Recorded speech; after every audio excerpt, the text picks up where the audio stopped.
استقلالیت در رشد تمام ساحه‌ها به ویژه رشد و رونق دیپلماتیای تاجیک تکانی عظیم و جهش بسا بزرگ به وجود آورد. مهمترین نکته آن است که دیپلماتیای تاجیک از دایره دیپلماتیای عمومی شوروی رها گردیده کاملا مستقل شد و به خود خاراکتری ملی کسب کرد. پرزیدنت جمهوری تاجیکستان محترم امامعلی رحمان تاریخ 29 سپتامبر سال 1993 اولین مرتبه از منبر بلند سازمان ملل متحد با زبان تاجیکی نقشه‌های بنیادکارانه، هدف‌های صلح‌جویانه و عزم و نیت‌های نیک دولت تازه استقلال تاجیکستان را همچون سوبیکت مستقل رابطه‌های بین‌المللی به تمام اعضای جامعه جهانی معرفی نمودند.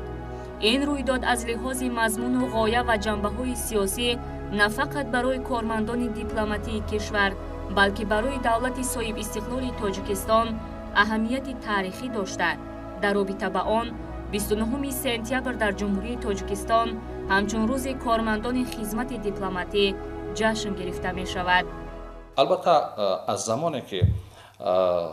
اساسدار صلح و وحدت ملی پیشوای ملت پرزیدنت جمهوری تاجیکستان محترم امامعلی رحمان در همان روز تاریخی 29 سپتامبر سال 1993 اولین بار در منبر سازمان ملل متحد برآمد کردن، همانجا همه خطها همه راهها را معین ساختند. یعنی هدف و مقصد مرام ما مناسبت خوب، همسایه‌داری نیک، مناسبت خوب و روابط دوستانه با همه کشورهاست. همه کشورهایی که به ارزش‌های ما احترام قائل هستند ما آنها رابطه می‌کنیم و حل همه گونه مشکلات و نافهمی‌ها در سیاست خارجی از راه گفتگو و معرفی فرهنگ و تمدن تاجیکستان برای جهانیان و همینطور ارزش‌های ملی را با ارزش‌های جهانی آمیخته کردن و در یک مسیر درست رفتن. این از همون روز شروع شد و همینطور تاجیکستان در چندین سازمان‌های با نفوذ بین‌المللی عضویت پیدا کرد که فقط مثلا اگر دو تا از آنها را نام ببریم، سازمان عمومی جهانی سودا، این بسیار روند طولانی هست که بعضی کشورها تا حالا نتوانستند عضویت آن را به دست بیارند. همچنین شورای اجتماعی و اقتصادی سازمان ملل متحد که با نام اکاساک مشهور است و همینطور ما تا امروز در سطح جهان 2100 سازشنامه و سندهای گوناگون امضا کردیم با کشورها و با سازمانهای مختلف که مورد عمل قرار دارند و طوری گفتیم با بیش از 180 کشور دنیا تاجیکستان رابطه‌های دیپلماتی برقرار کرده است و این خودش میتوان گفت که بخش از دستاوردهای سیاست خارجی تاجیکستان هستند که میتوان در این روز از آنها یاد کرد. دایره مسائل دیپلماتی فراتر از سیاست است. در نوبت دیگر دیپلماتی با تدبیر افق‌های منبعده سیاست را معین می‌نماید. برای رشد مناسبت‌های حسنه با کشورهای گوناگون جهان زمینه فراهم می‌سازد. بابت تحکیم صلح و ثبات در کشور، منطقه و جهان نقش کلیدی می‌بازد. نخستین سندهای معین کننده مسیر سیاست خارجی تاجیکستان، قانون درباره خدمت دیپلماتی و کانسپسیای سیاست خارجی جمهوری تاجیکستان برای مستحکم شدن فعالیت کارمندان خدمت دیپلماتی راهی وسیع گشودند. جمهوری تاجیکستان مسیر صاحب استقلالی خویش را تنها توسط عملی نمودن دیپلماتیای سطحی به‌نهایت بلند، توسط شروع از روزهای نخستین صاحب استقلالی برگزار نمودن مذاکرات و گفت و شنیدها، علاقه موقع استوار دیپلماتی را در مقیاس جهان اشغال نموده است و ما سرفرازیم که دیپلمات‌های جمهوری تاجیکستان توانستند بهره تامین صلح، ثبات و همچنین اعضای سازمان‌های جهانی و با نفوذ بین‌المللی و منطقه شامل نمودن جمهوری تاجیکستان سهم به‌نهایت ارزنده و باسازهای خویش را گذاشتند. روند تاریخ ثابت می‌نماید که در سالهای اول استقلال در رشد دیپلماتیای تاجیک شیب و فرازهای زیادی وجود داشت. با وجود مرکب بودن فضای سیاسی در دوران نزاع داخلی و یا زمان جنگ شهروندی، سالهای 1992-1997 با دستور و هدایت‌های خردمندانه پرزیدنت جمهوری تاجیکستان، دیپلماتیای تاجیک توانست مرحله اول تشکلیابی سیاست خارجی را پس سر نماید. واقعا جمهوری تاجیکستان همچون دولت دموکراتی، حقوق بنیاد، دنیوی و یگانه سطح مناسبت‌های دیپلماتی خود را در سطح مناسبت‌های دوستانه برآورده است به همه کشورهای روی عالم. 13 ساله‌ای که زمان استقلالت جمهوری تاجیکستان پی سر گذشته است، ما جوانان در روند اداره‌نمایی سیاسی و دیپلماتی جمهوری تاجیکستان همچون назоратчӣ ва ҳамчун воқеъбин масъаларо ба чашм мебинем. ҳукумати ҷумҳурии тоҷикистон аз лаҳзаи дар созмони милали муттаҳид аз 2 март соли 1990 ҳамчун субъекти муносибатҳои байналхалқӣ эътироф шудааст. дар ҳама кишварҳои олам муносибатҳои дипломатиро барқарор намудааст. сиёсати хориҷии ҷумҳурии тоҷикистон сиёсати бисёрсамта, мутавозин ва санҷидашудаест ки бар ҳифзи манофеи миллӣ ва эҳтиром ба ҳуқуқу манфиатҳои шарикони байналмилалӣ асос ёфта, тоҷикистонро ҳамчун як кишвари дорои равиши хоси дипломатияи худ фаъол ва таъсиргузор дар арсаи минтақаву ҷаҳон муаррифӣ мекунад. имрӯз дар сиёсати ҷаҳонӣ ва дар сиёсати минтақавӣ дипломатияи тоҷик, сиёсати хориҷии Тоҷикистон як нақши на танҳо амалкунанда ё ҳузурдошта, балки нақши фаъол ва дар бисёр ҳолатҳо нақши меҳварӣ дорад. сиёсати хориҷӣ ки имрӯз мо дорем, асосгузораш ва пешниҳодкунанда ва пешбарандаи он пешвои маъзаи миллат ҳастанд, чунки ин самти сиёсати давлати мо тақрибан аз сифр оғоз шуд. яке аз хусусиятҳои асосии сиёсати хориҷии тоҷикистон ин сиёсати дарҳои боз мебошад ва ҷумҳурии тоҷикистон ин сиёсатро пайгирона дар амал татбиқ намуда эҷоди воситаҳои самарабахши ба ҳам овардани манфиатҳои миллӣ ва кӯшишҳои байналмилалӣ, муттаҳид намудани саъю талошҳои ҳамаи давлатҳоро дар ин раванд имконпазир мешуморад. роҳбари давлат дар соли 2002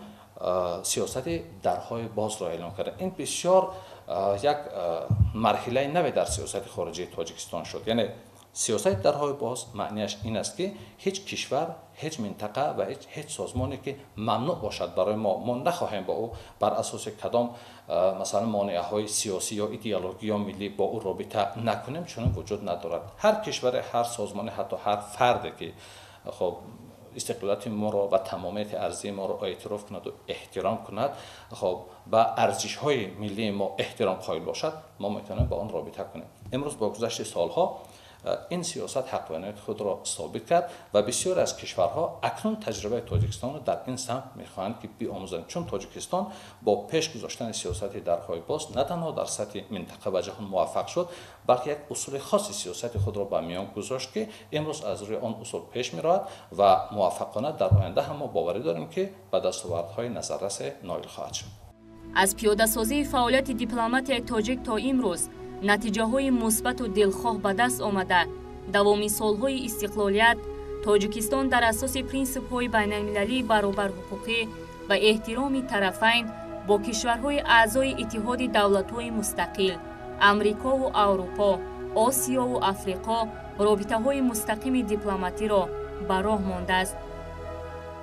ҳамасола рӯзи 29 сентябр рӯзи дипломатияи тоҷик ҷашн мегиранд ва ҳар рӯз мо як саҳифаи наве ҷиҳати рушд, такмил ва ташаккули сиёсати хориҷии худ мекушоем ва бо ҷомеаи ҷаҳонӣ муносибатҳои гуногунҷанба ва гуногун сатҳаи худро ба роҳ мемонем. ва имрӯз мо мебинем ки дипломатҳои тоҷик таҳти сиёсати хиратмандонаи пешвои муаззами миллат дар муносибатҳои байналмилалӣ фаъолияти пурсамар намуда истоданд ва самараи ин фаъолият аз он иборат аст ки имрӯз ҷумҳурии тоҷикистонро 180 кишвари дунё шинохтааст. тоҷикистон бо назардошти муштаракоти таърихиву фарҳангӣ, риштаҳои анъанавии дӯстӣ, ҳамсоягии нек ва дарки умумияти проблемаҳои иҷтимоиву иқтисодӣ ва амниятиву экологӣ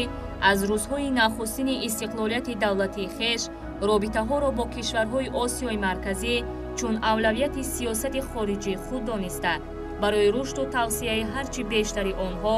пайваста кӯшиш ба харҷ медиҳад. новбаста аз оне ки ҷумҳурии тоҷикистон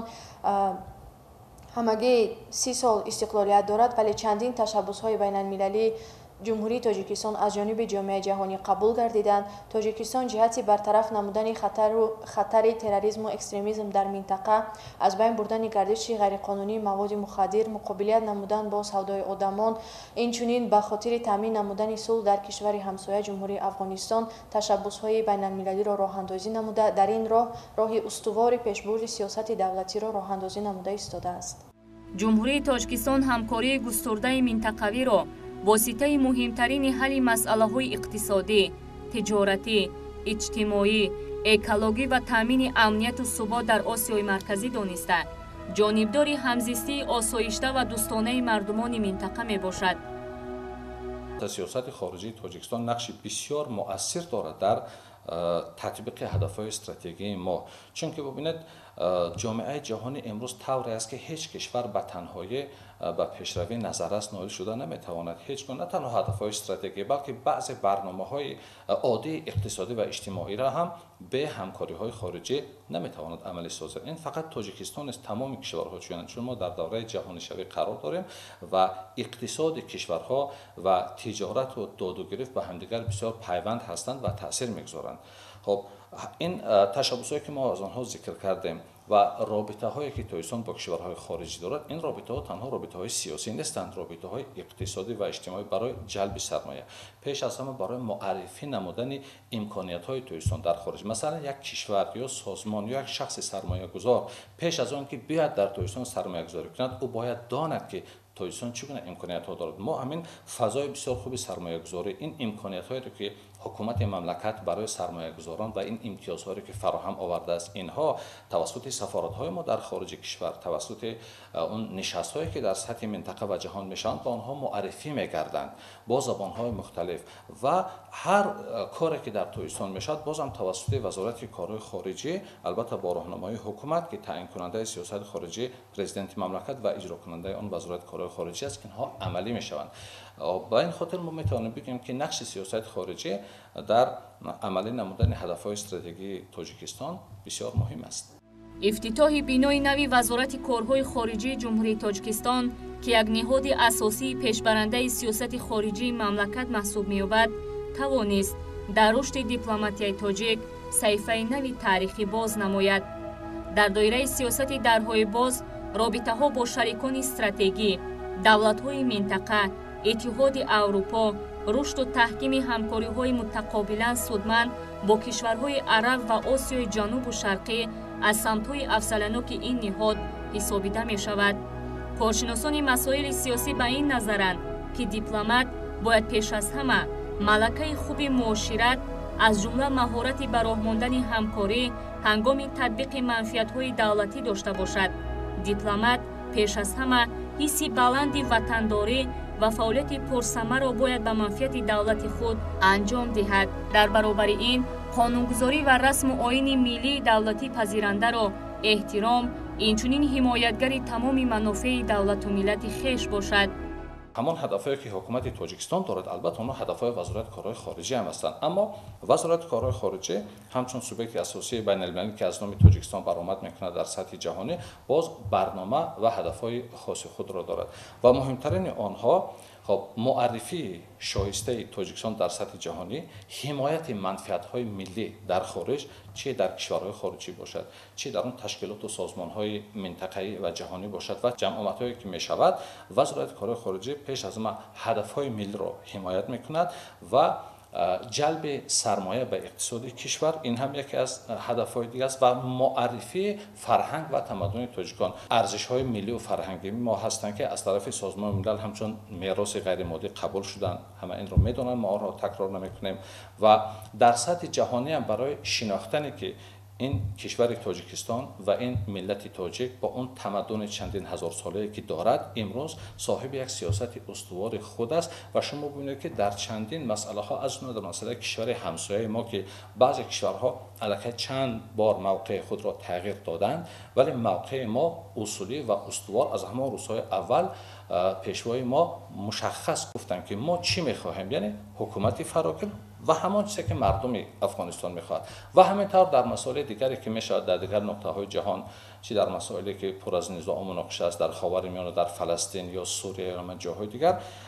тоҷикистон пеш аз ҳама як сиёсати усулӣ дорад. аввалан сиёсати бетарафӣ, мудохила накардан ва сониан то ҷое мумкин кӯшиш кардан барои ҳалли низоъ ва ҳамин тавр ҷалб намудани дигар кишварҳо ва созмонҳое ки муассир ҳастанд, яъне метавонанд дар ҳалли низоъ нақш бигузоранд, онҳоро ҷамъ овардан. ин сиёсати босуботи мост ва ин сиёсатро аллакай ҷомеаи ҷаҳонӣ шинохтааст. вақте бо тоҷикистон муносибат мекунанд, медонанд ки агар тоҷикистон чизе гуфт, онро амалӣ мекунад. фардо назараш, соҳбаташ, мавқеаш дигар намешавад. ана ҳамин симои тоҷикистонро, ҳамин имиҷи дар олами сиёсат мегӯян, имиҷи тоҷикистонро дар хориҷ ҳифз намуданд ва онро боз ҳам густариш доданд ва ҳаминтавр ҳамкориҳоро бо тамоми кишварҳо ва созмонҳо тавсеа доданд. ин ҳадафҳое ҳастанд ки дар оянда вазорати корҳои хориҷӣ онҳоро дунбол мекунад. пешбурди ташаббусҳои байналмилалии президенти ҷумҳурии тоҷикистонро метавонад самтҳои муҳими дастовардҳои дипломатияи тоҷик дар даврони соҳибистиқлолии мамлакат маънидод намуд. пешниҳоди чунин ташаббусҳои бузургу созанда имкон дод ки тоҷикистон дар арсаи ҷомеаи башар ҷойи назаррасро ишғол намояд. вазифаи дипломатро санадҳои меъёрӣ ва ҳуқуқӣ муайян кардан, аммо мо вориди ин санадҳо намешавем. мушаххасан бигӯем ӯ бояд як намояндаи шоистаи ин кишвар дар хориҷ бошад, яъне битавонад аз манфиатҳои миллии худ дифоъ намояд, битавонад сиёсати кишвари худро, фарҳангу тамаддуни кишвари худро дар хориҷ муаррифӣ кунад ва битавонад барои ҳал кардани низоъҳо, агар низоъе ҳаст, нофаҳмие ҳаст, нақше бигзорад ва ҳамин тавр кишварҳои хориҷро ба Тоҷикистон моил созад. ҳам ҳукуматҳо, ҳам он ҷомеаҳо ва ҳам афкори умумии кишварҳоро бо фаъолияти хуби худ, бо фаъолиятҳои мухталиф, масалан сиёсӣ аст, иқтисодӣ аст, иҷтимоӣ аст, фарҳангӣ аст, онҳоро ба Тоҷикистон моил созад. онҳо Тоҷикистонро бишносанд, Тоҷикистонро эътироф кунанд, хоҳани робитаи хуб бо Тоҷикистон бошанд ва ҳам бихоҳанд ки дар Тоҷикистон биёянд сармоягузорӣ кунанд. ҳангоме ки нафар ба ин ва ён вазифаи хизматии консулӣ таъин мегардад, сараввал ёдовар аз он кунад ки ҳукумати ҷумҳурии Тоҷикистон ва мардуми ҷумҳурии Тоҷикистон бевосита боварӣ, эътимод ва баъзан аз ҳуқуқҳои байналхилқиякии худро ба ӯ супориданд. ҳангоме ки як масъулияти баланд ба шахс супорида мешавад, ҳангоми адои вазифаи хизматӣ дар ин ва ён кишвари олам, дар ин ва ён мансаби хизмати дипломатӣ қарор мегирад,